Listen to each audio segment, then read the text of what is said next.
And now back to your regular programming. If you speak better to yourself. You showed up for probably the dumbest conversation we've ever had on this show. Let's have that smile again. Tell me how that happens. Physically should not happen. Relax. If you say it Give me as well. 3 times a day, God will line it up. He's just an absolute hack, and he gets his ass kicked by the teammates every week. It's just terrible. Welcome back to Hack City. Joe DeLeone and Sean Anderson, 2 former college football players from the University of Rhode Island. And today's show, we are recapping FCS Week 1 action. We're going to dive in on South Dakota State stumbling against Oklahoma State. The upset did not come to fruition. A little bit on Idaho, almost pulling out the upset against Oregon. Thoughts on Western Carolina, and we're going to get to Villanova as well. Plus, fat stats and more. Before we get to that, though, Sean, can you just share with our listeners a quick word from our friends over at BetOnline? It only took a week, but the kid had a really good weekend. Won a bunch of bets, not bragging. It's hard being the guy that wins a bunch of bets because people are going to have these lofty expectations of perfection, and they expect you to go 6 for 8 again, or if you're going official picks, they want you to go 3 for 3 every week, and it is a burden of expectation, which I'm just going to have to walk with for the rest of this season here. But I'm doing my betting at BetOnline. It's the world's most trusted betting platform, your number one source for everything football. We have NFL coming back this week. We're starting to get into the throes of the college football season. If you're watching this show, you know what we're going to talk about. We're going to talk about betting on college football. We're going to talk about betting on the NFL. We're going to talk about the $200,000 mega contest and picking 5 games against the spread every week for your chance at weekly prizes and a share of $200K at BetOnline. When the game's over, if you still like throwing some money down with all your big winnings, like a big winning winner like I am, head to the website today and get in on the action. BetOnline, the game starts here. All right, first game we're going to talk about. South Dakota State loses to Oklahoma State 44-20. Of course, all of the loser Oklahoma State fans took plenty of time out of their very wide open days because they don't have anything else going on to clip us out of context. We said on the preview show that Oklahoma State was probably going to beat South Dakota State, but we spent the show, because it's an FCS show, explaining if there was an upset, why it would happen. But you idiots don't know how to comprehend those things and instead try to take us as to the point as possible. But I think the funniest part about the action, or the recap of the action, and what the Oklahoma State fans were trying to say to us, they were trying to convince us that South Dakota State was still undersized. That was not what I saw from this game. I saw that South Dakota State put out 2 of their top receivers, got opportunities with the NFL, and their defensive backs were not good enough to keep up with Oklahoma State's. They couldn't generate the splash plays in the passing game to put up points quickly enough to recover from Oklahoma State, and also they couldn't match up with guys like Brendan Presley one-on-one. We don't really look at games like this and say, hey, we need to adjust and move where we have a team ranked because you lost to an FBS opponent, but we can at least still notice what popped on tape. I don't think the South Dakota State team is as good as last year's, which shouldn't be a hot take. I think there's going to be just some slight deficiencies, and all those deficiencies that we noticed is they're replacing receivers, key important receivers, and their secondary, which doesn't need to be elite because they're not going to go up against receivers like Oklahoma State's every single week in the Missouri Valley Football Conference. Their secondary is on the weaker side. It's not bad, but just not good enough to keep up with guys if they're going to be matching up with them one-on-one. I'm not disappointed. I thought I still saw some good things, but South Dakota State ends up dropping this one. First loss in a very long time. I guess we're not going to count that towards their overall undefeated FCS streak. I wouldn't. I saw a lot of good things from South Dakota State. I saw a lot of bad things, like another person saying that we haven't played football before. That's always fun. It's just, it's a little bit tiresome. I would say find a new slant. I would say listen to the intro of the show where Joe introduces us as. Well, that's how I know they didn't. Yeah, every time. They didn't tune in. Yeah, that's a bit frustrating. The Okies from Muskogee decided to let us have it out of context. It is what it is. Regardless, South Dakota State had a couple flaws in this game. The Gronowski interception in their own territory was tough. It was a good play by Oklahoma State. It was a good bait by that defensive back to the outside route. It happens. He's not the first quarterback to be picked off on the outside route. The only way I would have adjusted is just not there to throw that ball in that particular situation, but I could see why he thought it was open. I could see why he wanted the first down. Other than that, I thought Gronowski was pretty solid. Also, Griffin Wild, you got buried a little bit behind the Yankee twins. Welcome to South Dakota State in the FCS. I'm sure you're going to have a fantastic season. He goes for 7 catches, 150, and a touchdown against Oklahoma State. I didn't see a lot of worrisome turnover at the offensive line. I thought they were getting a fine push. I thought the pockets were clean for the most part. That was something that I was kind of keying in on. How are they going to replace? They had a lot of good dudes on that offensive line. Veterans that have been there for 5 years, red shirts that wanted to stick around and win another national championship and bully a lot of the FCS defensive lines.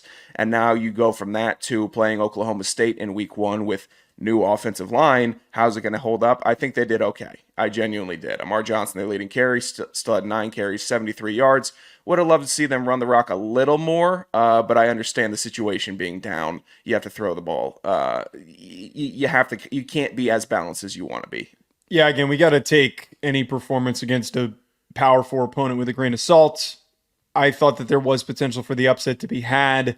Did not come to fruition. Again, just a little bit too much speed on the outside for South Dakota State to keep up with. This South Dakota State team is still number 1 for me, though. Like I still feel pretty confident about that. I think we're going to be reminded how consistently dominant that they are once they open up their FCS schedule and they start playing against FCS opponents. So any worries or any frustrations or fears that come out of a game like this, if you're a South Dakota State fan, I'm not letting it get to me. I'm really not. I know that there is, especially the way that they played against Iowa 2 years ago, there's the general expectation and hope that you could at least come close to pulling out an upset like that and pulling out a win like that.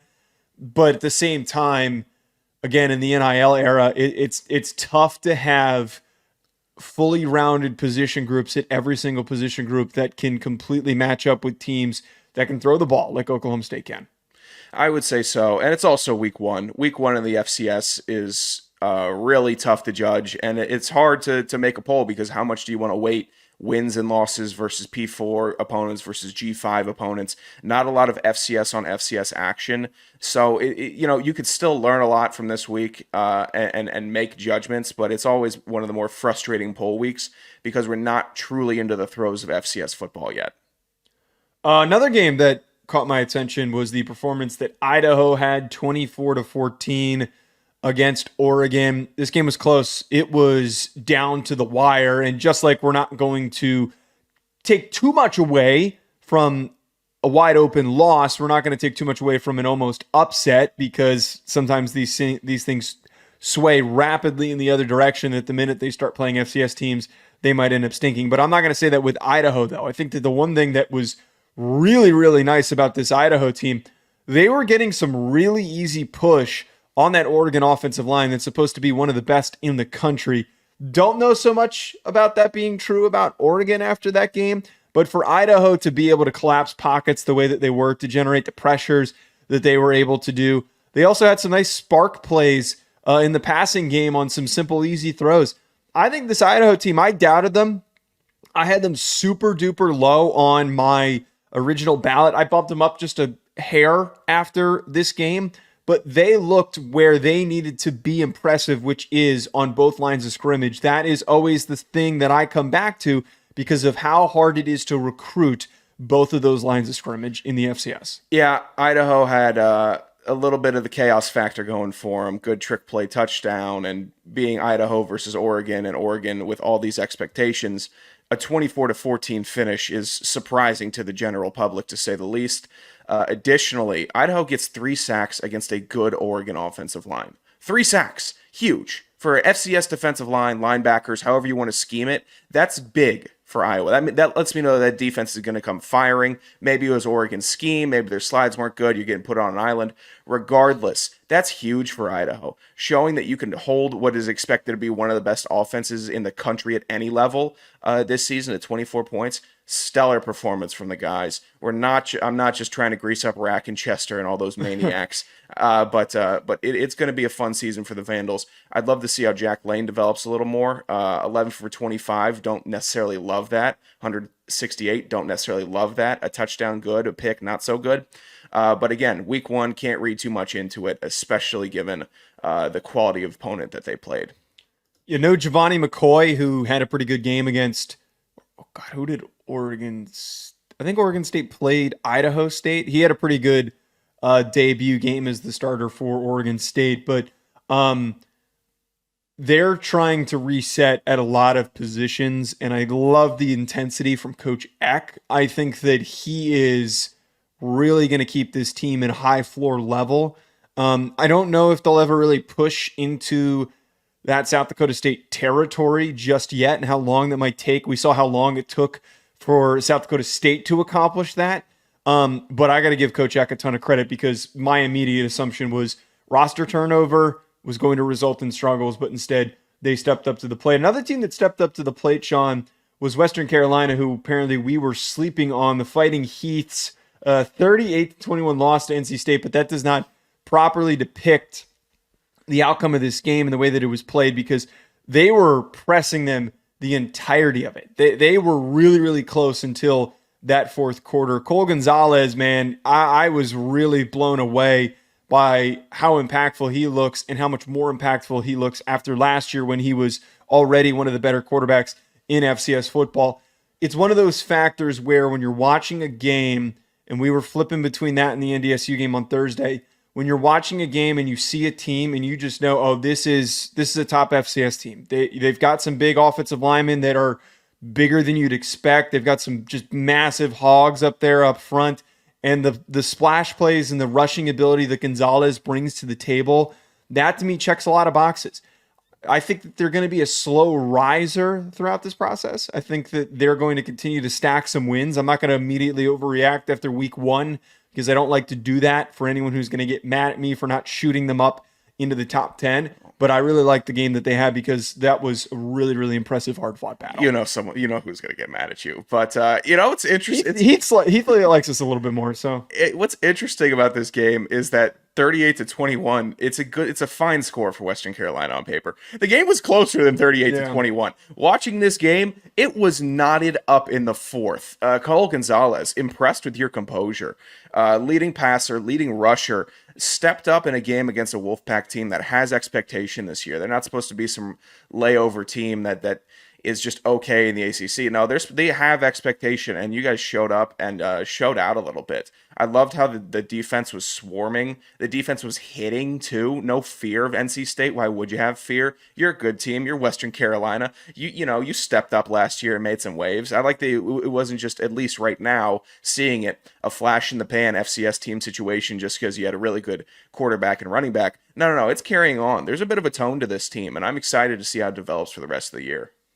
One other, by the way, we talked about this a little bit more with the Colorado angle, but I wanted to bring up NDSU because they looked stellar against Colorado. 31-26 loss to the Buffaloes, but anyone who watched that game knows that North Dakota State was in it for the entirety of it. And I know that some people are going to want to point and say, like, oh, Colorado's not that good. They're better than you're giving them credit for. They were able to produce some ridiculous splash plays. And again, I think that that's where the separation comes from more than it does from the trenches in a game like this from a premier FCS team and a Power 4 team. It's not going to be, oh, they pushed you around up front more. It's going to be, you didn't have the defensive backs to cover the amount of speed that they had and the route running capability and the scheme that they were playing with.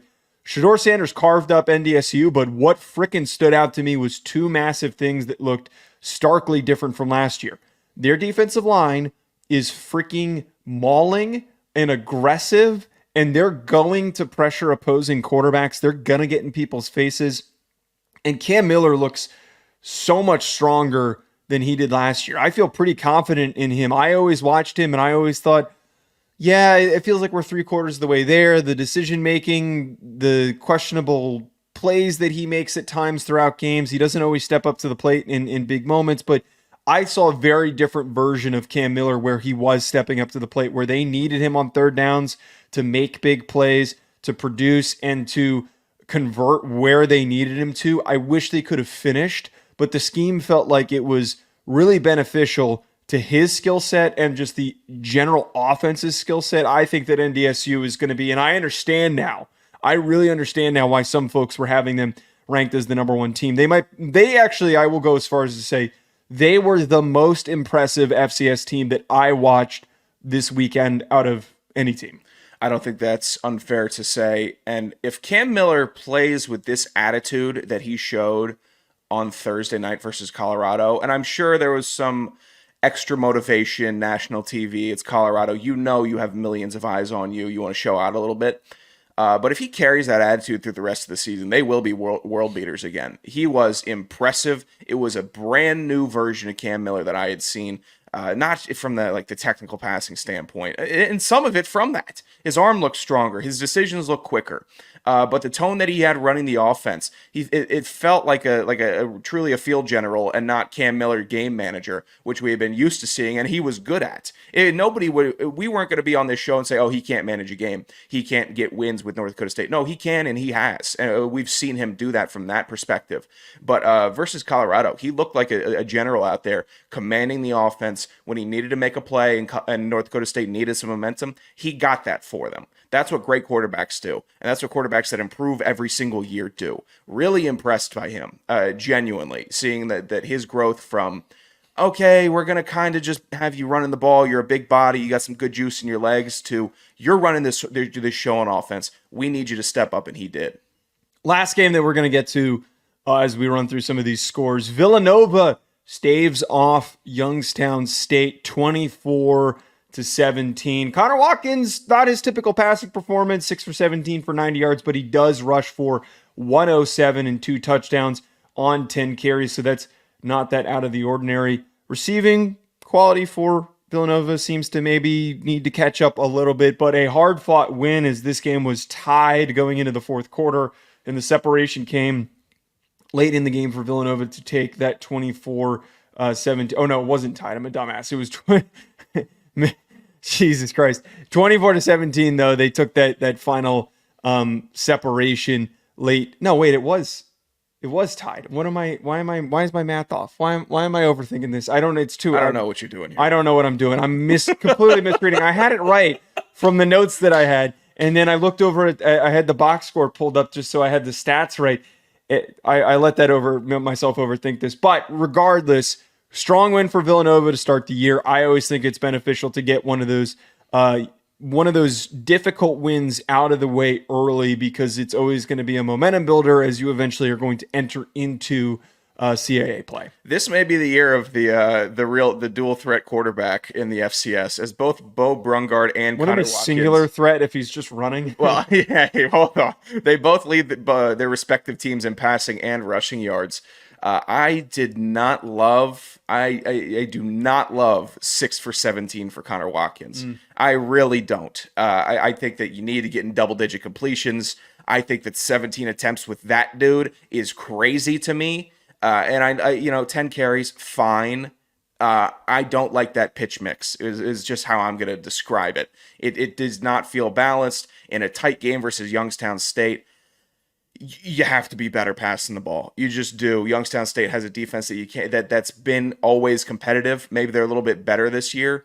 But Villanova, if we're going to have the makings of a top 10 rankable program, I need to see a definite jump next week within the offense, pitch mix, better numbers, better offense across the board. Youngstown State, very competitive, wanted to open it up with a win. They're one of these teams that's always trappy as hell, hard to predict.